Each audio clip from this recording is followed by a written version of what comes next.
So yun na nga guys, no, it's our 4th day here in Kyoto, Osaka. So now we're here sa Arashiyama. Konti pa yung tao, buti na lang.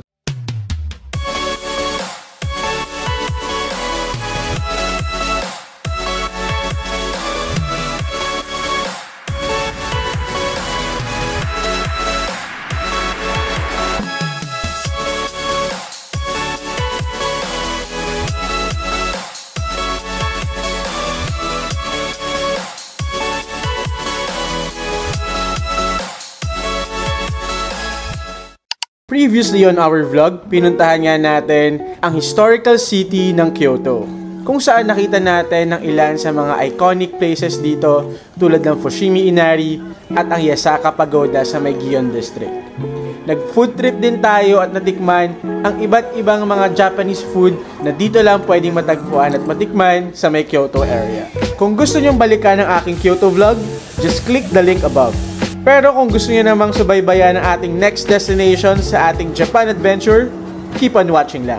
It's our 8th day dito sa Japan and it's our penultimate day dito kaya medyo nasesepangs na rin kami. Kaya naman maaga kaming gumising at nag-prepare para pumunta sa aming next destination. Much better kasi kung maaga ring makapunta doon para makaiwas sa crowd.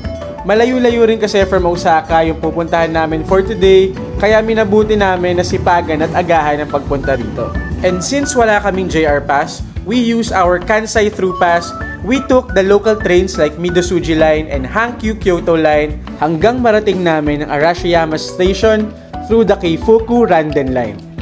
But before we head on to sa bamboo forest na sikat dito sa Arashiyama, pinuntahan muna namin itong Kimono Forest na dito nyo lang din makikita sa Arashiyama Station. There are a total of 600 cylindrical shaped pillars na makita rito sa Kimono Forest. Maganda rin daw to kapag gabi dahil iilawan ito ng LED lights na talaga namang worth puntahan din. So yun na nga guys, no, it's our 4th day here in Kyoto, Osaka. So now we're here sa Arashiyama. Konti pa yung tao, buti na lang kasi inagahan namin kayo paano. Medyo late na nga ito eh, diba? Hindi ito yung intended namin na time to go here, mas maaga pa dapat, but anyway, it's still good. Konti pa lang yung tao, so let's go. Let's explore Arashiyama. Hey.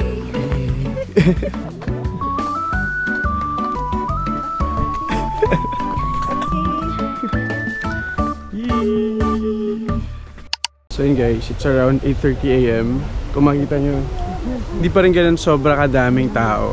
It's a weekend. So talagang dadami yan for sure maya-maya. But yeah, this is the bamboo pathway. Ayun nga, ako kasi nakita ko na siya before kaya siguro hindi ganun ka like, hindi na ganun ka, ano ba tawag doon? Ka-overwhelming. For me Kasi nga, yun, nakita ko. Pero nung first time ko siya makita, syempre, just like out of, you know, comic book, yung feeling, parang gano'n. But now, sakto lang. And then, kasama ko kasi si Lab, so it's her first time. And of course, kailangan ipakita natin to sa kanya kasi nga, bilang first timer here sa Japan. Isa dun sa mga iconic, diba? Na pinupuntahan kasi. Ito nakikita sa picture eh. Kaya, so yeah.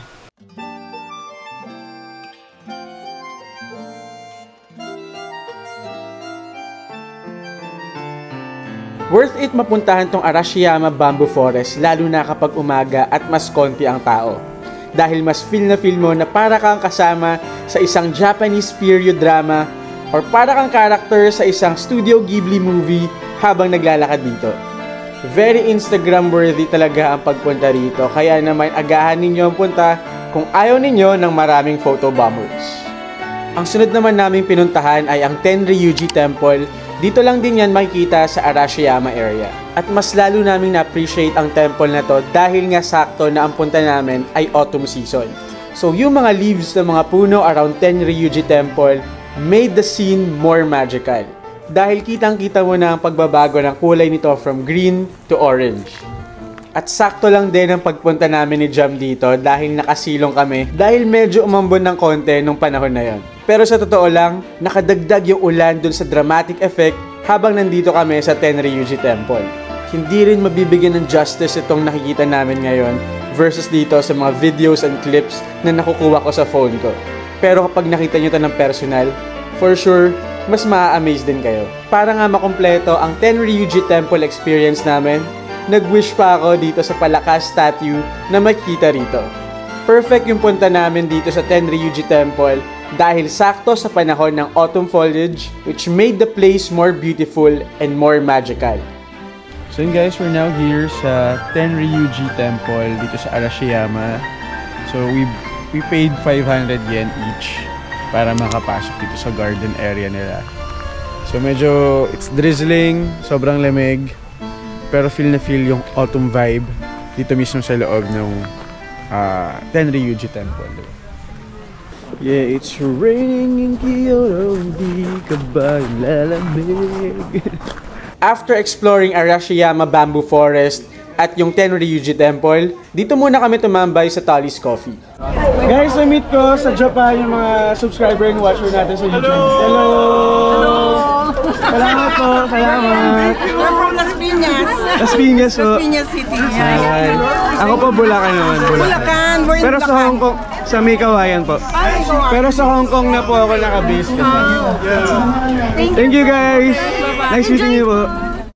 Ang sunod naman namin pinuntahan ay ang Togetsukyo Bridge, which is an iconic landmark dito sa Arashiyama.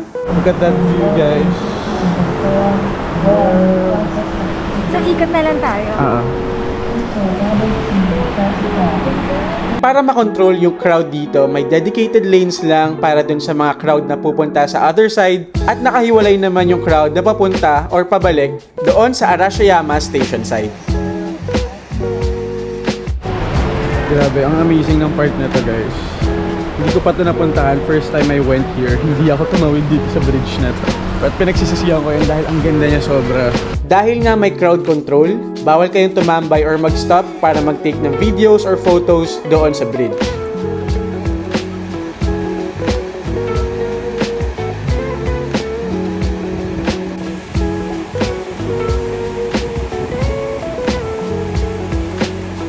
From our background, diba? Just like in the wallpapers, sa windows.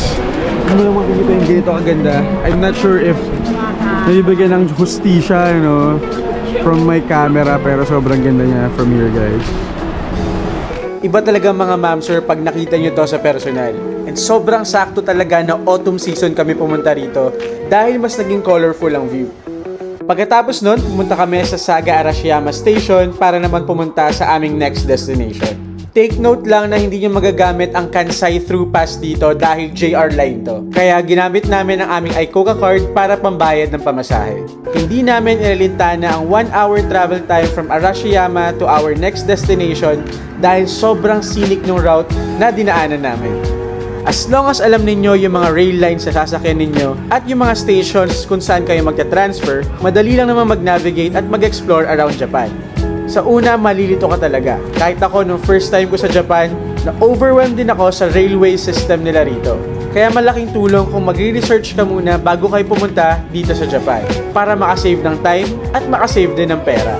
Anyway, tama na ang kuda dahil narating na natin ang ating next destination for today, which is Nara Deer Park. Second time ko na rito sa Nara, Japan, pero excited pa rin ako ma-meet ang mga kaibigan nating usa. Pero before natin sila kamustahin ulit, bumili muna kami ng treats para sa kanila. For 200 yen, meron na kaming nabiling deer biscuits dito sa Nara Deer Park. So we got our deer biscuits worth 200 yen. We're ready to meet our dear friends. Let's go! Bago namin puntahan ang mga dear friends namin, nag-stop by muna kami sa Kofukuji Temple na matatagpuan din dito sa Nara Deer Park.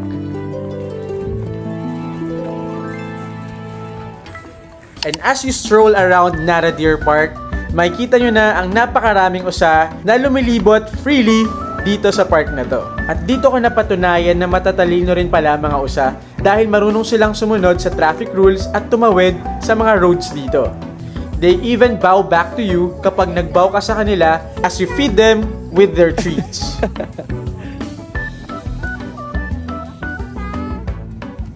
Pero parang bad timing yung pagpunta namin dito dahil siesta time nila. Medyo mahirap makakita ng gutom na deer na kung saan makikipaglaro sa'yo at kakain ng mga treats na ibibigay mo dahil nga baka busog na sila. Pero sabi nga nila, patience is the key. Kaya humanap pa rin kami na makakabanding namin na usa dito sa Nara Deer Park.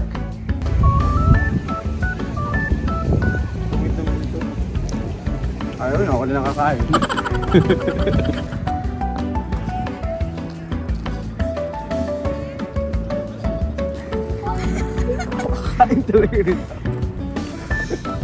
After a few tries, finally, may nahanap ako na usan na nakipag-bonding sa akin dito sa Nara Deer Park.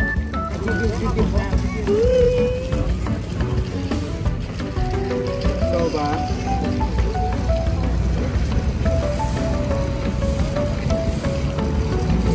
It's the first letter of the alphabet. A.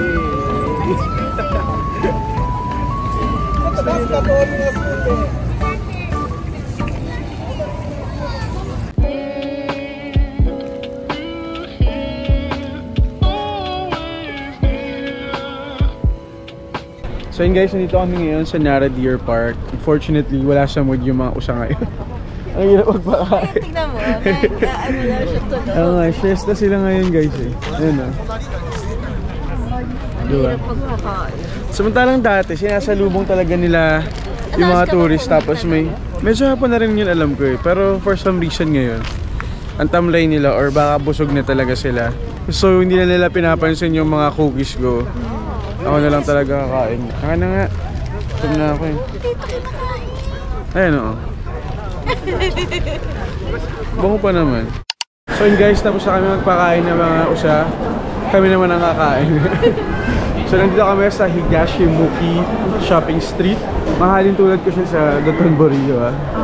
Pag ito yung feels. Pero syempre, mas malaki pa rin dyan. Libot-libot lang kami. Tingin kami na makakainan around this area.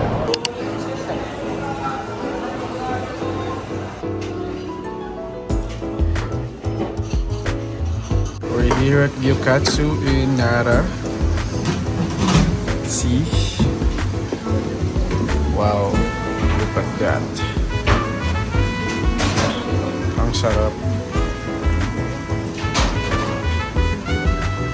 Dito nga namin napiling kumain sa Gyokatsu Kyoto Katsugyu and I must say, tama ang decision namin.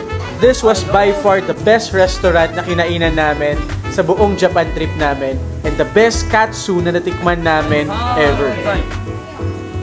I ordered the Japanese beef katsu while si Jam naman tinry niya yung Wagyu katsu.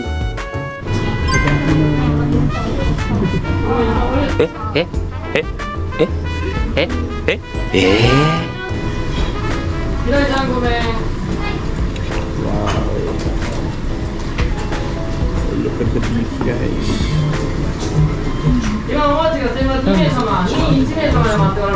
So it has different sauces, guys, that you can use or choose from to get different unique tastes of your Wagyu or Japanese tonkatsu. Sobrang sarap. Just look at the meat, guys.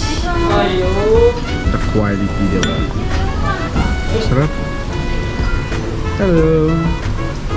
After ng late lunch namin sa Gyokatsu, we decided to go back to Osaka na dahil nga mag-aayos na rin kami ng aming gamit dahil last night na rin namin dito sa Japan.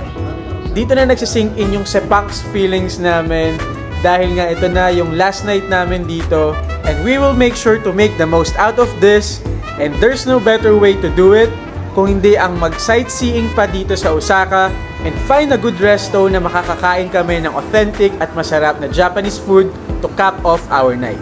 Initially, plano namin na kumain dito sa Ichiran Ramen sa Dotonbori. Pero dahil sa sobrang haba ng pila, humanap na lang kami ng ibang ramen house around the area. And we stumbled upon this old local ramen restaurant malapit lang din sa hotel namin. At parang sa Ichiran din dito sa Japan, dito ka magbabayad at order sa parang vendo sa labas ng restaurant at doon mo kukunin ng stub na ibibigay mo doon sa cook sa loob ng restaurant para i-prepare ang iyong order. Last supper in Osaka. Let's go. This is the golden soy sauce ramen. Hello. Let's see.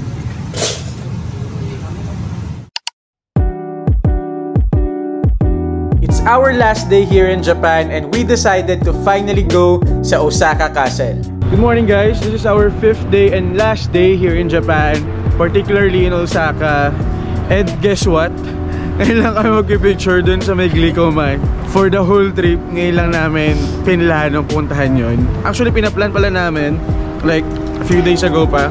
Pero nagkakatamaran. So, ngayon lang kami sinipag kung kailan last day na namin. And after this, pupuntahan din namin yung isa sa unang-unang pinupuntahan kapag nag-Osaka, which is yung Osaka Castle. Last day namin siya pinlan puntahan. Para maiba lang, ganun. Tsaka yun lang din kasi ito lang yung day na baka punta kami doon kasi full pack talaga yung naging itinerary, and this is like the last day or last time na pwede siyang maisingit dahil we are flying pa naman ng gabi from Osaka Kansai International Airport hanggang Hong Kong International Airport. Nakakasipang sagad pero wala tayong magagawa. All good things must come to an end, and this is the end. Babalik pa rin naman syempre, but anyway, papunta na kami dun sa Glico-man. Let's go, love. We're here with the Glico-man. Hey. Hey. And after nga namin mag-pictoria sa Glico-man sa may Dotonbori, we head out to Osaka Castle, and this will be our final stop for our Japan adventure.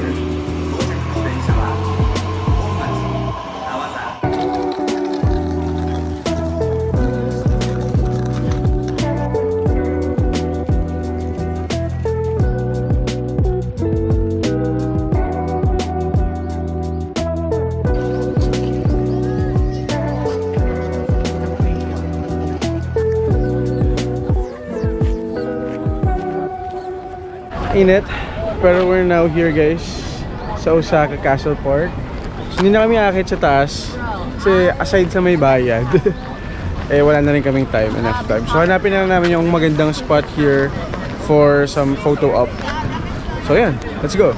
Let's go!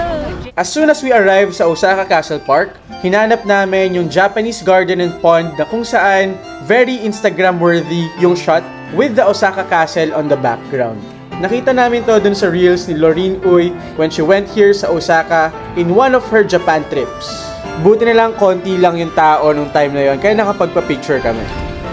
So yun guys, we found yung Japanese garden where we took our photos with the Osaka Castle. So thanks to Lorene Uy for the tip. Napanood natin. Kaya nga. Anyway, this will be our last stop for our Japan trip.